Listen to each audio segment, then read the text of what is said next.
Praise the lord. మన ప్రార్థనలో ఏమి కలిగి ఉండాలి? మొదటిగా మన ప్రార్థనలో మెలకువ ఉండాలి.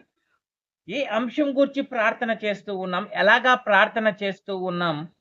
దేనికోసం ప్రార్థన చేస్తున్నాం అనే మెలకువను మనము కలిగి ప్రార్థన చేయాలి. రెండవదిగా విశ్వాసము కలిగి మనము ప్రార్థన చేయాలి. దేవుడు మన ప్రార్థనను వింటూ ఉన్నాడు. ఖచ్చితంగా ప్రతిఫలాన్ని అనుగ్రహిస్తాడు అనే విశ్వాసాన్ని కలిగి మనము ఉండాలి. మూడవదిగా నిలకడ కలిగి ప్రార్థన చేయాలి.